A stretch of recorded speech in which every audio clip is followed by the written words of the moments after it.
Hello, my name is Rocco. I'm a consular officer here in Vietnam. And first of all, I want to thank you all for considering the United States for your education needs and for higher education. We know you have a lot of options, but we think that you'll find that the United States education is very unique in that it offers you a brand you can't get anywhere else.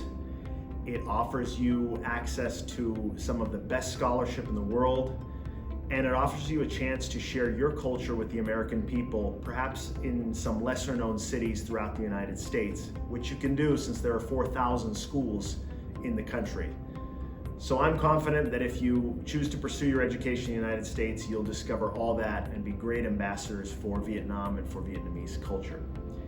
What I want to do is take some time to talk about the student visa application process, and I hope to dispel some myths. There is a lot of information that people get from experts on the internet, which we all know that's not always useful information and it's not always accurate information.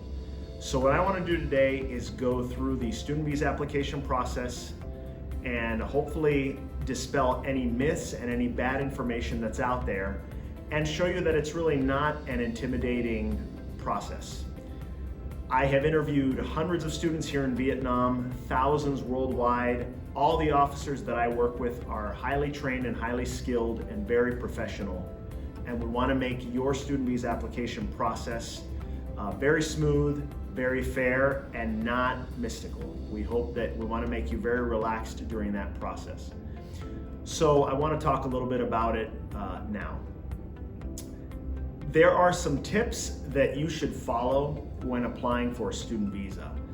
The first thing that this whole process starts with is get clear on why you want to study in the United States and what your educational life and career goals are. That is the most important thing. That is an answer that nobody's going to be able to give you. That is an answer that has to come from within you. Of course, your family and friends may be encouraging you to study abroad, study in the United States. We completely understand that, but the decision to go to another country for 4 years in a culture that's not your own is very unique. And I think it takes unique people to undertake that step. So before you even think of applying for a student visa and think of applying to US schools, get very clear on why you want to do it. The second key piece of advice I can give you is please do not pay for information or assistance with the visa process. Often that information is wrong, and often the people paying or the people you are paying for that information, they don't have your best interests at heart. Their interest is to make money and to get money from you, regardless of how accurate their information is. So you can do the entire application process yourself. You don't need to pay someone to fill out the application form for you. It's very straightforward. You don't need assistance with it. And one other point, you do not need to buy documents. Our process is not a document-based process. It's based heavily on the interview and on the individual and their background and their educational goals. Keep all of that in mind when you start thinking about the visa application process. What is paramount in US culture and in any US visa application, anywhere in the world, please be honest and always tell the truth. If there is something in your background that you're afraid or worried to mention, please do not lie about it. Note it on the application, because almost anything can be worked through. But what we can't work through are lies on the application. That application is a reflection of you. If you present yourself as somebody that stretches the truth, exaggerates, lies, is hiding things, then that's the impression the officer is going to have about you. So please, always be honest and tell the truth.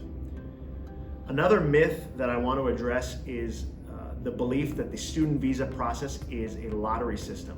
Nothing could be further from the truth. Our goal is to give 100% of qualified students their visa to be able to study in the United States. If 50 people show up in a day and all 50 are great candidates, then all 50 will get visas. Similarly, if all 50 are not qualified for a student visa, then they'll all go home empty-handed. But it is not a process where if you keep coming back, you will get a different answer eventually. All officers are trained using a similar standard, and that standard doesn't change.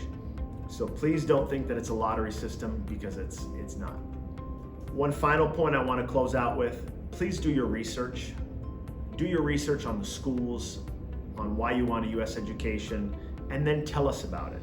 That's what the interview process is for. It is for you to share your goals with the officer about why you want to study in the United States. It all goes back to my original point about get very clear on why you want to be an international student in the United States. Why do you want to join the now almost 1 million international students currently in our 4,000 schools around the country? To get more specific about doing your research, some things you should look at are considering answering the question of why this particular school, answering questions about your course of study, why you've chosen the degree that you have chosen, or what field you're interested in. Maybe you could look into special services the school has, things that would be valuable to you. Cost is a big factor. You need to be able to afford a U.S. education. If you can get a scholarship, all the better. Please share that information during your interview. And also questions about where you will live. Some students have family members in the United States they're going to live with. Others will need to live in dorms. And others will have a very unique experience by living off campus. All of those are important questions. You should be thinking about them anyway. During the interview, you may be asked about these and other topics, so please prepare, do your research. If you have any questions about that research or you need some extra help, there is a free service designed to help you that is put out by the U.S. government. It is EducationUSA, and the website is www.educationusa.state.gov. Please use this resource as you're doing your research to answer some of those questions that you may be asked in the interview, and to find a school that's the right fit for you. There are certain steps to follow when applying for a student visa.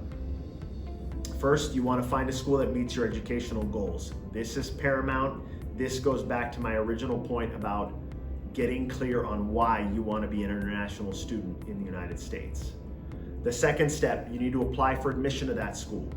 All schools have different requirements. Some require the SATs, GMATs, things like that, LSAT if you're going to law school. Some don't require any of that. They require an essay. They want to know about you. Others are heavily based on your high school transcripts. You need to take the step and apply to the school first and get accepted. Then once you are accepted, you're going to request an I-20 from your school, and you're going to pay what's called the SEVIS fee. We'll get into both of those in just a little bit, but the I-20 is a key document you need to keep with you because it's the foundation of your application for a student visa. Without an I-20 and without the SEVIS fee, you cannot get a student visa. So you need both those after you're accepted to a school. The next step is to pay your visa application fee and schedule an interview. All that information is on our website. If you're up north, you go to the U.S. Embassy Hanoi website. If you're here in the south, you would go to the Consulate General Ho Chi Minh City website and follow that information. But the first step is to pay the application fee so you can schedule an appointment slot. And then the final step, and the most exciting step, I think, is to come in for your interview. A little bit more about the I-20 form. You can only get this form when you have been accepted to a school. The form itself has a very technical name. It is the Certificate of Eligibility for Non-Immigrant Student Status.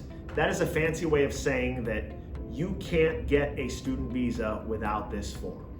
We cannot print you a student visa without the I-20. And the way you get your I-20 is as soon as you're accepted, you've got to contact your designated school official, DSO. They usually work in the International Students Office, and they can get you that documentation. They have links with Department of Homeland Security and other government agencies in the USA to get you the form that you need.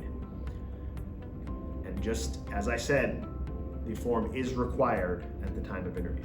The SEVIS program, the Student Exchange Visitor Program, that is a U.S. government mandated program that keeps tabs and tracks all foreign exchange visitors in the United States. The fees for SEVIS vary.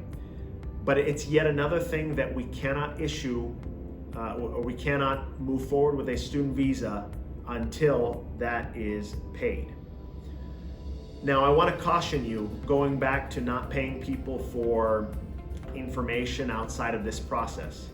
There are students in Vietnam that have fallen prey to a SEVIS scam. That is, they go to a website that claims they can pay the SEVIS fee for them, and they send money there, and it turns out it's just a scam, their money's taken. And sometimes the money they charge can be 3 or 4 times the actual SEVIS fee. So I caution all of you, there's only one way to pay your SEVIS fee accurately that the US government guarantees. That is in the SEVIS website, which is also available on the embassy and the consulate websites. Please use that, do not use a third-party service. To schedule your interview, you are going to go to our website, and from there you will link to a website called ustraveldocs.com/BN. That's going to be your link to be able to find a slot to come in for an interview. And on the interview, remember that you can apply for a visa only 120 days prior to the date of your program start listed on your I-20. You can come in earlier than that for an interview, but we cannot print the visa until it's within that 120-day range. And then once you have your visa in hand, you can only enter the United States on a student or exchange visitor visa no more than 30 days before your program starts. To get into the information available on that website that I mentioned, the ustraveldocs.com/VN website, that's the scheduling website for a student visa appointment. You're going to find their information on applying for the visa. You're going to find information on the visa application fee.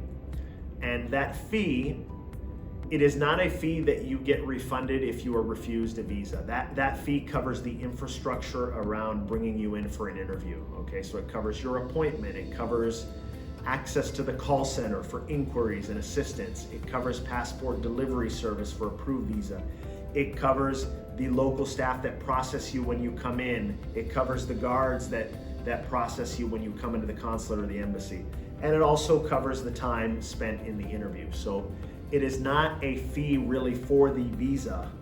That's a part of it, that's captured in there, but it is really a fee for the infrastructure around the visa. That's why it can't be refunded even if you don't have a good result on your appointment day.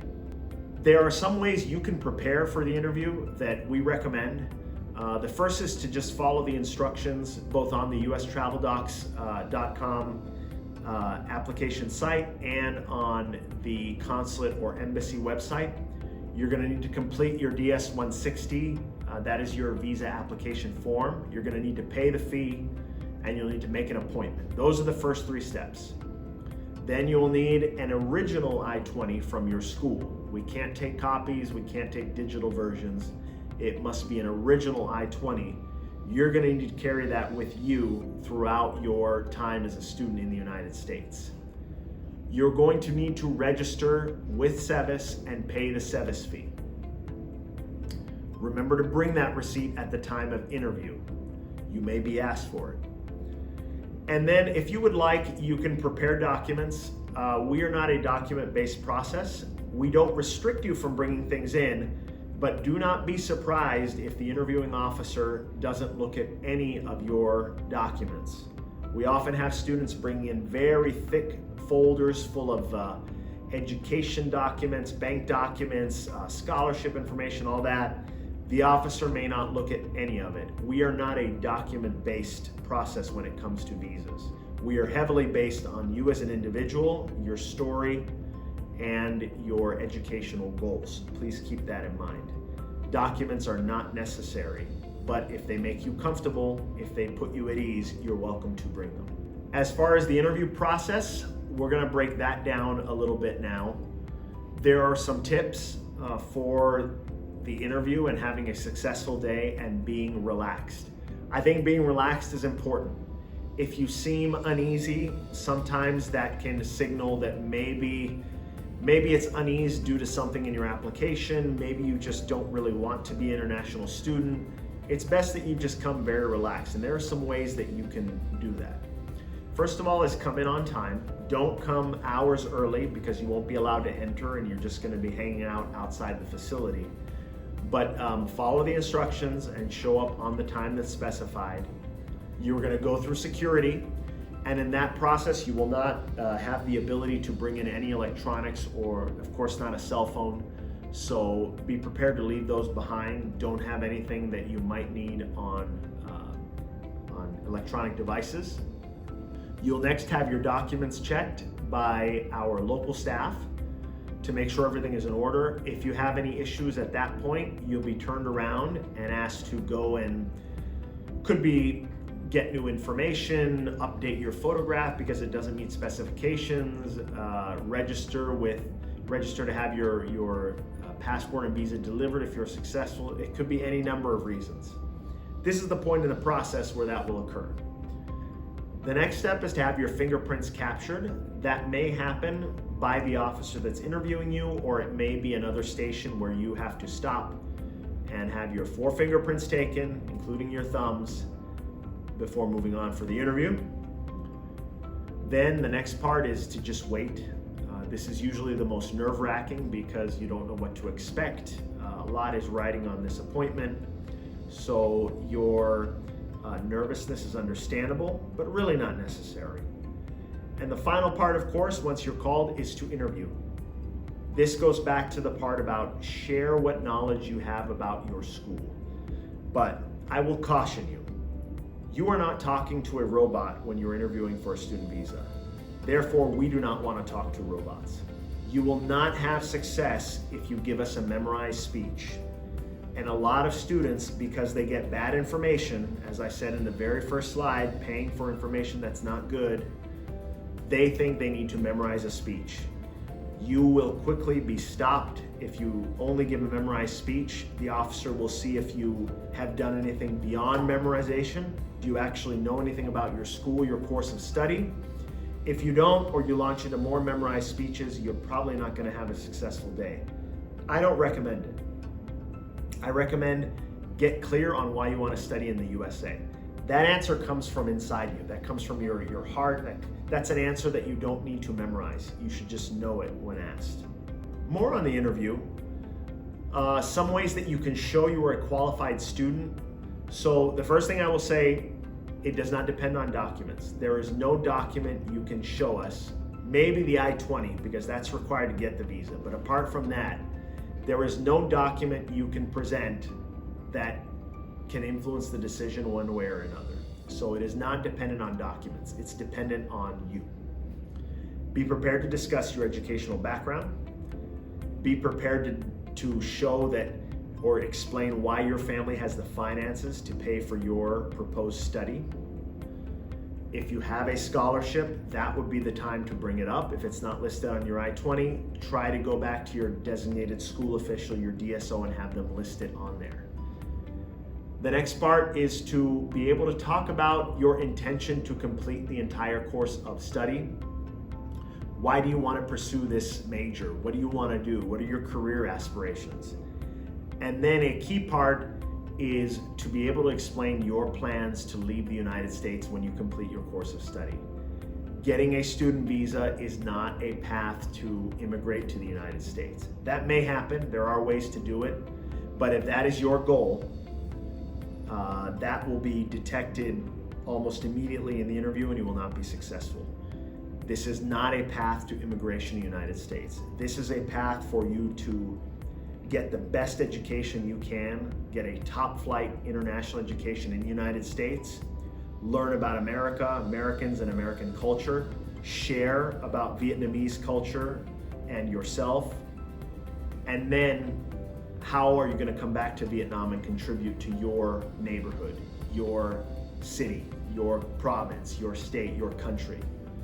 That's the goal of a U.S. international education. It is to empower independent young thinkers like yourselves, to give them the tools to be able to go back to their home countries and then rebuild their societies better than they left them. That is the point. The point of studying in the United States is not immigration. On the final decision, at the end of your interview, you will know whether you've been successful or not. Our goal, as I said, is to issue every qualified student a visa to study in the United States. If your visa is approved, you're going to get your passport and visa in 2 to 3 days in the mail. And be sure that you have your I-20 with you when you travel in the United States. Do not put it in checked luggage because you will need to have it when you present yourself to entry immigration in the United States. If your visa is denied, you can reapply. There is no restriction on that. You'll need to go through the whole process again, pay a new fee, schedule a new appointment. You may get an appointment with a different consular officer. That is practice when it's possible. But if nothing has changed in your situation, if you're coming back just because you maybe deep down do believe it is a lottery system, please save your money, please save your time. Let enough time pass before you reapply. Do not come back in a week, do not come back in a month. There's no restriction on doing it, but your chances of success are very, very low. It's better for you to focus on your life and education here in Vietnam for a season before coming back and reapplying. Once again, the myths. There are no visa quotas. As I said earlier, if everyone is qualified, everyone gets the visa. If no one is qualified, no one gets the visa. The myth about documents, don't fall into that trap. More documents does not equal a visa issuance. I frequently see that on students that are coming back for another interview. They were refused the first time. The reason they think they were refused is because they didn't have the right document or the officer didn't look at documents. This is not a document-based process. If documents put you at ease, please bring them. If you want to just be prepared in case, please bring them. But do not be surprised if an officer doesn't look at any of them. We have access to a lot of information in our systems, and we don't need to look at your documents in every case. Another myth is that if you have relatives in the United States, that will either qualify you or disqualify you from getting a visa. That's not true. We have a lot of successful applicants that do have close family in the United States, and we have a lot of unsuccessful applicants with close family in the United States. It does not have a bearing on your qualifications as a student. And then the final myth that there are right answers. Like I said, the only right answer is the truth, and that truth comes from within you. It's not something you have to memorize. It's not something an agent tells you to say. If you do that, I think you're going to have a lot of problems at the interview because we can sniff all of that out. We have a fraud prevention unit that is very keyed into all of these myths and all the information out there. If you're refused because you give an answer that's fraudulent or lying or something's just not right, it is very difficult to be successful in future applications for visas to the United States, whether they are for student or for tourism. So please be truthful and realize the only right answers are the answers that are the truth.